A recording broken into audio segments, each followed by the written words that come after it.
आपका इंतजार हुआ खत्म, क्योंकि बाबा जी आ गए हैं 20 डेज प्लीज लेकर फॉर सीबीएसई 2021 एग्जामिनेशन। यहां पर आपको मिलने वाले हैं important topics, important questions as per CBSE latest syllabus. तो चलिए बढ़ते हैं आगे और डिस्कस करते हैं केमिकल काइनेटिक्स।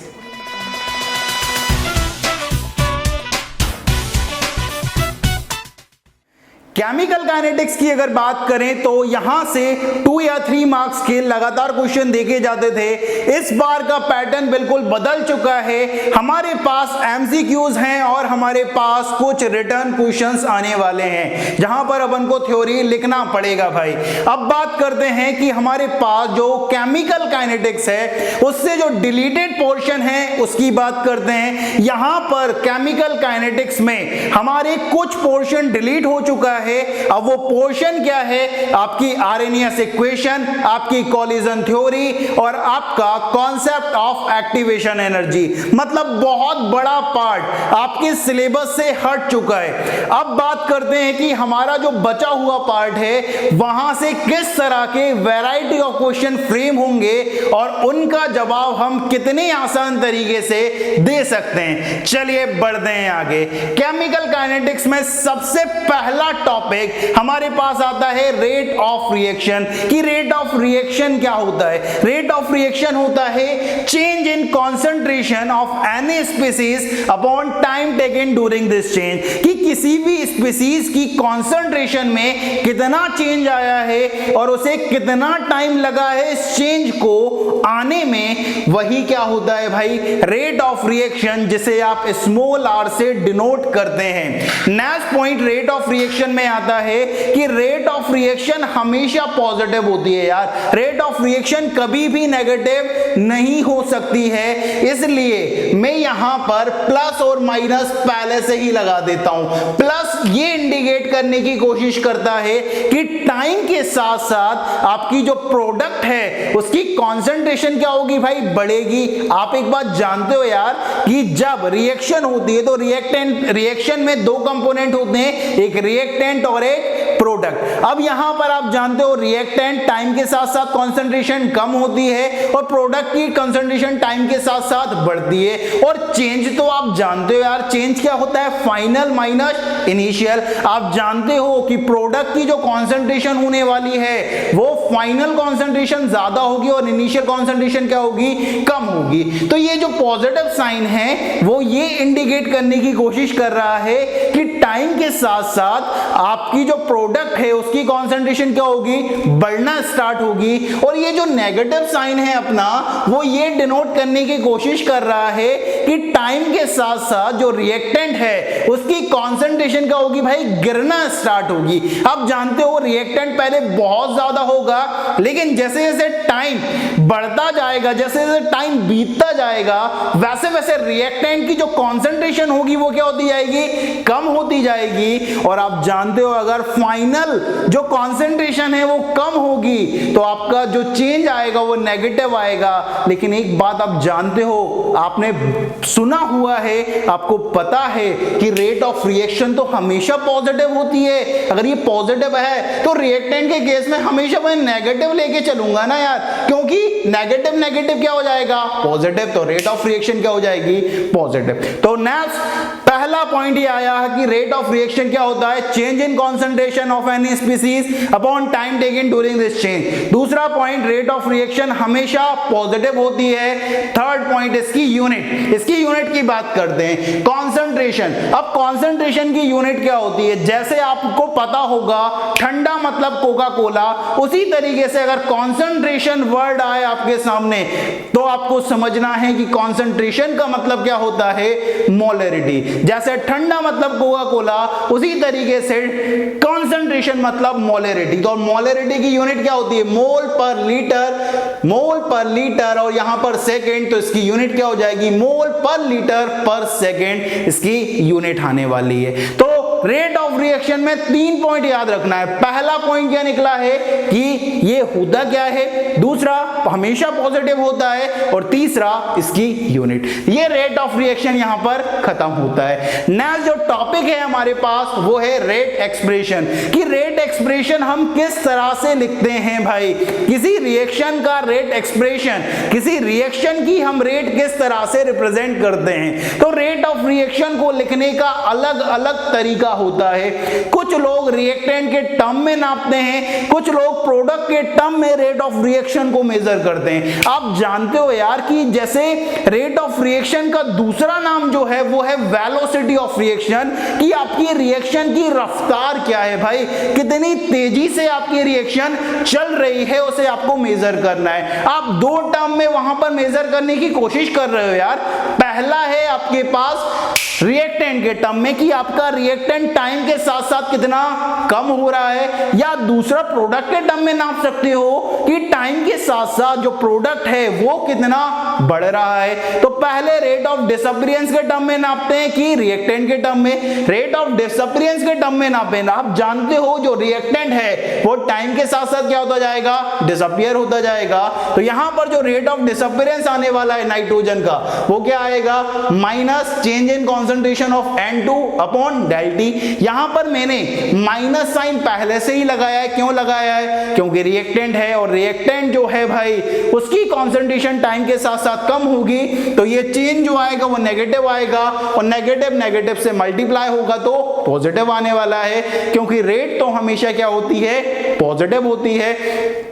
नेक्स्ट, अगर रेट ऑफ रिएक्शन अपन rate of disappearance of hydrogen के टर्म में नापें तो क्या होगा, minus change in concentration of hydrogen upon del T. और रेट ऑफ अपीयरेंस के टर्म में भी नाप सकते हैं, प्रोडक्ट के टर्म में भी नाप सकते हैं कि कितने टाइम में आपका कितना प्रोडक्ट फॉर्म हो रहा है। तो रेट ऑफ अपीयरेंस के टर्म में नापे NH3 के टर्म में, वो क्या हो जाएगा, plus change in concentration of NH3 upon del T. यहां पर प्लस साइन ये डिनोट कर रहा है कि टाइम के साथ साथ जो NH3 है उसकी कॉन्सेंट्रेशन क्या होती जाएगी, बढ़ती जाएगी, क्योंकि वो तो प्रोडक्ट है, और प्रोडक्ट है तो वो तो रिएक्शन में फॉर्म होता है ना यार, और फॉर्म होगा तो फाइनल कॉन्सेंट्रेशन क्या होगी, ज्यादा होगी एज कंपेयर टू इनिशियल, तो चेंज आएगा पॉजिटिव। पॉजिटिव पॉजिटिव से मल्टीप्लाई होगा तो क्या आने वाला है, पॉजिटिव। और आप जानते हो रेट ऑफ रिएक्शन तो क्या होती है, पॉजिटिव होती है। अब एक इंपॉर्टेंट पॉइंट है आपके लिए, यहां पर बड़े ध्यान से सुनना यार, कि अगर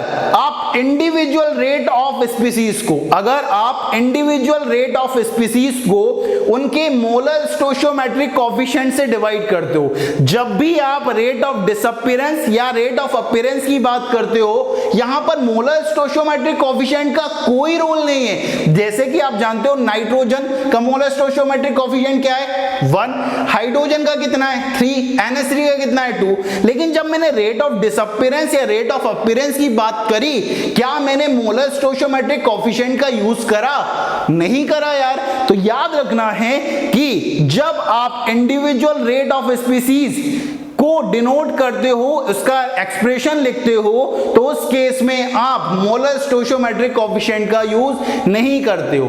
और अगर आप इंडिविजुअल रेट ऑफ स्पीसीज को उसके मोलर स्टोइचियोमेट्रिक कोएफिशिएंट से डिवाइड करते हो, तो उनकी इंडिविजुअल रेट्स आपस में बराबर होती हैं, और वो किसके इक्वल हो जाती हैं, रेट ऑफ रिएक्शन के इक्वल हो जाती हैं। किस तरह से, देखो ये इंडिविजुअल रेट है नाइट्रोजन की, रेट ऑफ डिसअपीयरेंस टर्म में, अगर मैं इसको मोलर स्टोइचियोमेट्रिक कोएफिशिएंट से डिवाइड करता हूं, इसका मोलर स्टोइचियोमेट्रिक कोएफिशिएंट कितना है 1, तो अगर मैं 1 से डिवाइड करूंगा तो ये एक्सप्रेशन आएगा -1/1 change in concentration of N2 upon del T। अगर हाइड्रोजन को उसके मोलर स्टोइचियोमेट्रिक कोएफिशिएंट से डिवाइड करूं तो यहां पर क्या आएगा, -1/3 change in concentration of hydrogen upon del T। और अगर NH3 को उसकी मोलर स्टोइचियोमेट्रिक कोएफिशिएंट से डिवाइड करूं तो क्या आएगा भाई, +1/2 change in concentration of NH3 upon ΔT। अगर मैं इंडिविजुअल रेट ऑफ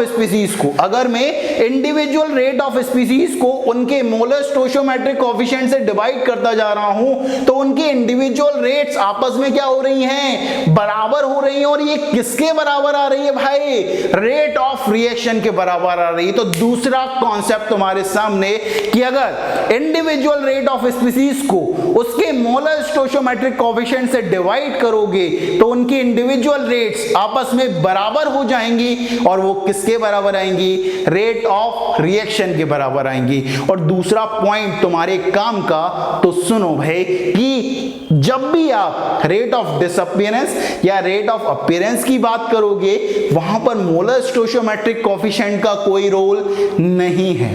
ठीक है, तो अभी तक अपन रेट एक्सप्रेशन में दो कॉन्सेप्ट सीख चुके हैं, रेट ऑफ डिसअपीयरेंस या रेट ऑफ अपीयरेंस किस तरह से लिखते हैं और जो रेट एक्सप्रेशन है, ठीक है, वो किस तरह से लिखते हैं। ठीक है, तो दो कॉन्सेप्ट अपन रेट एक्सप्रेशन में सीख चुके हैं। पहला टॉपिक रेट ऑफ रिएक्शन, दूसरा रेट ऑफ रेट एक्सप्रेशन। अब जो नेक्स्ट टॉपिक है वो है हमारे पास factors affecting rate of reaction की। ऐसे कौन कौन से फैक्टर्स हैं हमारे पास जो हमारी रेट ऑफ रिएक्शन को अफेक्ट कर सकते हैं, मतलब बढ़ा सकते हैं, कम कर सकते हैं। चलिए देखते हैं भाई, आपको मैं बता देता हूं, हम जो डिस्कस कर रहे हैं वो as per new CBSE syllabus, आपके जो नया सिलेबस CBSE ने दिया है 2021 एग्जामिनेशन के बेसिस पर, उस सिलेबस पे, अपडेटेड सिलेबस पे अपन काम कर रहे हैं। उन्हीं टॉपिक्स को अपन पढ़ रहे हैं जो हमारे सिलेबस में हैं भाई। तो नेक्स्ट टॉपिक आपके पास आ रहा है factors affecting rate of reaction.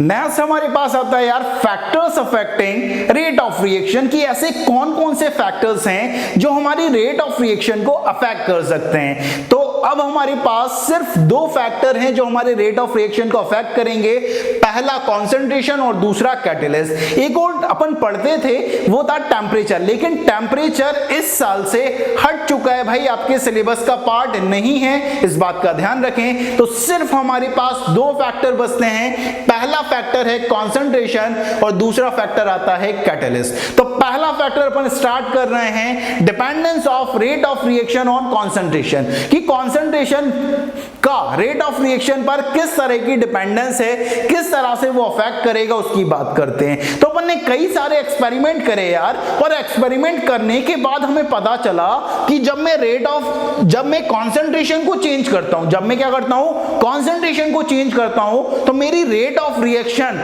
Change हो भी सकती है और नहीं भी हो सकती। मतलब रेट ऑफ रिएक्शन और कॉन्सेंट्रेशन ये दोनों क्या हो रहे हैं भाई, जैसे ही आप कॉन्सेंट्रेशन को चेंज कर रहे हो आपकी रेट ऑफ रिएक्शन चेंज हो भी सकती है और नहीं भी हो सकती, क्योंकि वो डिपेंड करता है ऑर्डर ऑफ रिएक्शन पर, कि ऑर्डर ऑफ रिएक्शन चेंज होगा तो आपकी कॉन्सेंट्रेशन चेंज हो जाएगी, और कॉन्सेंट्रेशन जैसे ही चेंज होगी आपका रेट ऑफ रिएक्शन चेंज हो जाएगा। तो ऑर्डर ऑफ रिएक्शन की बात करते हैं। अगर ऑर्डर ऑफ रिएक्शन को पढ़ना है तो अपन को एक लॉ पढ़ना पड़ेगा, उस लॉ का क्या नाम है, रेट लॉ। तो चलिए डिस्कस करते हैं रेट लॉ। नेक्स्ट जो टॉपिक है हमारे पास वो है रेट लॉ।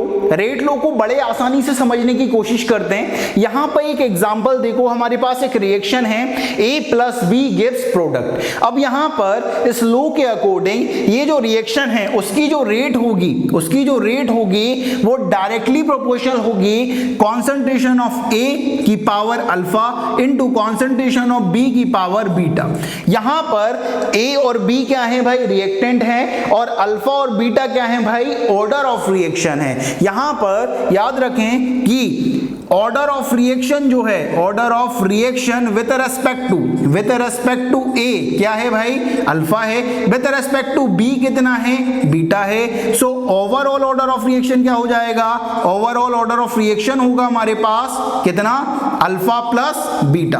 तो यहां पर ध्यान रखेंगे कि रेट लॉ से अपन ऑर्डर ऑफ रिएक्शन फाइंड करना सीख रहे हैं, ठीक है। तो यहां पर जो रेट है वो डायरेक्टली प्रोपोर्शनल है किसके, कॉन्सेंट्रेशन ऑफ ए की power alpha into concentration of B की पावर बीटा। तो ए के रेस्पेक्ट में ऑर्डर ऑफ रिएक्शन कितना होगा, अल्फा, बी के रेस्पेक्ट में ऑर्डर ऑफ रिएक्शन कितना होगा, beta. Overall order of reaction कितना होगा, अल्फा प्लस बीटा।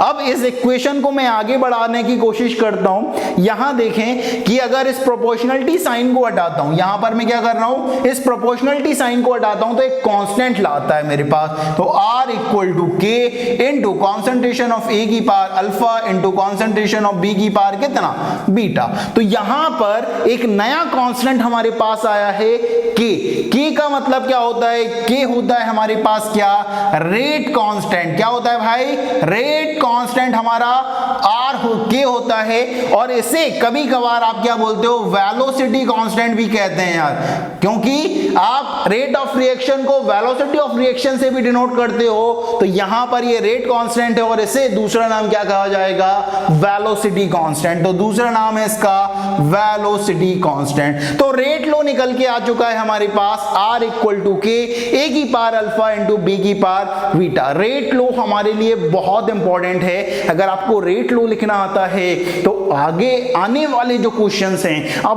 बड़ी आसानी से उन्हें कर सकते हैं, बहुत आसान हो जाएगा अगर आपको रेट लो आ गया भाई। और रेट लो तो अब आ ही गया है क्योंकि बाबा जी से आपने पढ़ लिया है, ठीक है। तो यहां पर हमारे पास रेट लो आ चुका है। मैं आपको दोबारा से बता देता हूं, हम जो भी चीजें पढ़ रहे हैं, जो भी चीजें डिस्कस कर रहे हैं, वो as per new CBSE syllabus for board 2021 हम डिस्कस कर रहे हैं। जो भी डिलीटेड पोर्शन है उन्हें हम डिस्कस नहीं करेंगे। जो इंपॉर्टेंट टॉपिक्स हैं, जो इंपॉर्टेंट क्वेश्चंस हैं, जहां पर बहुत ज्यादा चांस आपके साथ बनता है कि आप, बहुत ज्यादा चांसेस ये बनते हैं कि आप अगर उन क्वेश्चंस को कर लेते हैं तो आप बहुत अच्छा स्कोर पा सकते हैं। बहुत कम टाइम में, बहुत कम मेहनत कर कर आप बहुत अच्छा स्कोर ला सकते हैं, ठीक है। तो यहां पर हमारा रेट लो आ चुका है।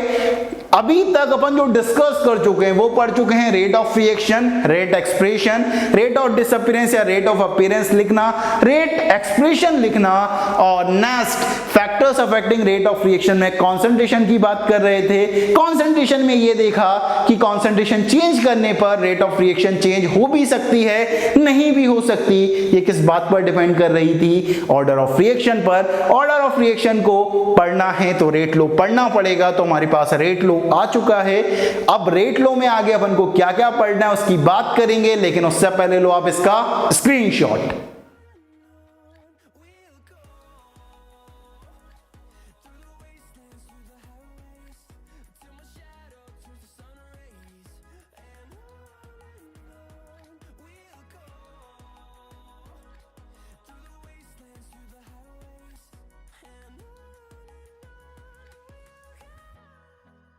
तो ले लिया है आपने इसका स्क्रीनशॉट। आगे बढ़ते हैं और डिस्कस करते हैं कुछ और points on rate low. Next यार हमारे पास रेट लो निकल के आ चुका है। रेट लो है हमारे पास R इक्वल टू के इंटू कॉन्सेंट्रेशन ऑफ ए की power alpha into concentration of B की पावर बीटा। यहां पर alpha and beta order of reaction है with respect to A and B respectively, and overall order of reaction क्या होगा, alpha plus beta. तो यहां पर ये जो के है वो क्या निकला है, रेट कांस्टेंट, या जिसे आप वेलोसिटी कांस्टेंट के नाम से जानते हैं। ये हमारे लिए बहुत इंपॉर्टेंट है क्योंकि ज्यादा चांसेस है कि रेट कांस्टेंट की आपसे यूनिट पूछी जाए। तो इसके यूनिट की बात करते हैं तो के की जो यूनिट होती है वो होती है mole, 1 minus N, litre, n minus 1 and time inverse. आप जानते हो कि ये जो के है उसकी जो यूनिट होगी वो ऑर्डर ऑफ रिएक्शन पर डिपेंड करने वाली है। तो यहां पर जो n है, n क्या है हमारे पास, overall order of reaction. Overall order of reaction का मतलब क्या है, alpha plus beta. Alpha plus beta को ऐड कर दो तो वो क्या निकलेगा हमारे पास, n, that is overall order of reaction. तो इसकी यूनिट होगी mole 1 minus n, litre n minus 1 time inverse. अब यहां पर जैसे कि समझो कि अगर आपका ओवरऑल ऑर्डर ऑफ रिएक्शन कितना आता है, 2 आता है, तो k की यूनिट क्या होगी, mole 1 minus 2, litre 2 minus 1 time inverse. तो k की यूनिट आने वाली है mole inverse litre time inverse. अब टाइम यहां पर आप सेकंड में भी यूज कर सकते हो, मिनट में भी यूज कर सकते हो, वो रिएक्शन पर डिपेंड होगा। और ज्यादातर रिएक्शन में आप जो टाइम लेते हो वो क्या लेते हो, सेकंड्स में लेते हो, इस बात का ध्यान रखेंगे। ठीक है, अब एक सबसे इंपॉर्टेंट पॉइंट कि जो आपका रेट कांस्टेंट होता है यार, वो कंसंट्रेशन पर डिपेंड नहीं करता है, वो कंसंट्रेशन पर डिपेंड नहीं करता है। कोई आपसे कहेगा, एग्जामिनर आपको भाई चेक करेगा इस पॉइंट को कि आपको रेट कांस्टेंट का नॉलेज है या नहीं। वो क्या कहेगा कि आपके पास एक रिएक्शन है, ठीक है, आपने क्या करा, उस रिएक्शन की जो कॉन्सेंट्रेशन है वो 5 टाइम्स कर दी, ठीक है, इंक्रीज करके कितना कर दिया, 5 टाइम कर दिया। तो जो नया रेट कांस्टेंट होगा वो उसका क्या होगा कि रेट कांस्टेंट की वैल्यू बढ़ जाएगी, कम रहेगी या सेम रहेगी। याद रखना है कि रेट कांस्टेंट कॉन्सेंट्रेशन पर डिपेंड नहीं करता है, चाहे आप कॉन्सेंट्रेशन को बढ़ाओ घटाओ, आपकी जो वैल्यू रहने वाली है रेट कांस्टेंट की वो डिपेंड नहीं करेगी। रेट कांस्टेंट टेम्परेचर पर डिपेंड करता है, कॉन्सेंट्रेशन पर डिपेंड नहीं करता है।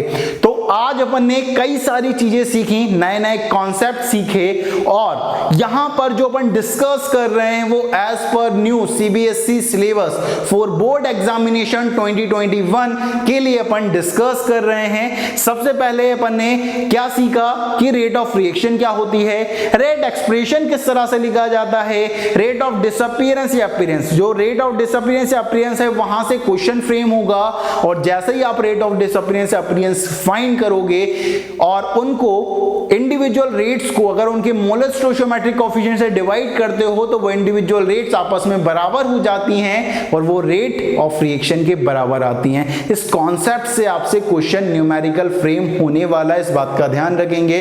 फिर फैक्टर्स देखे, फैक्टर में कॉन्सेंट्रेशन और दूसरा कैटलिस्ट। कॉन्सेंट्रेशन में ये पता चला कि वो ऑर्डर ऑफ रिएक्शन पर डिपेंड करता है, तो ऑर्डर ऑफ रिएक्शन को फाइंड करने के लिए रेट लो। अब जो नेक्स्ट पढ़ेंगे अपन वो है कि ऑर्डर ऑफ रिएक्शन को हम किस तरह से फाइंड करते हैं, लेकिन उसकी बात अपन नेक्स्ट वीडियो में करेंगे। लेकिन उससे पहले लो आप इसका स्क्रीनशॉट।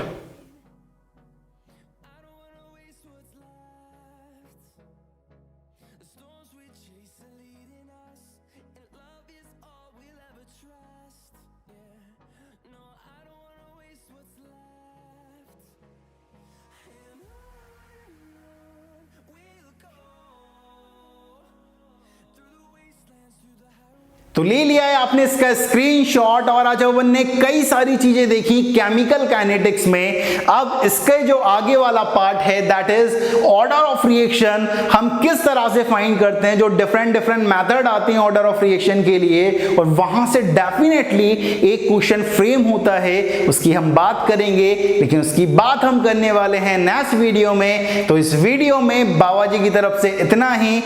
जय हो।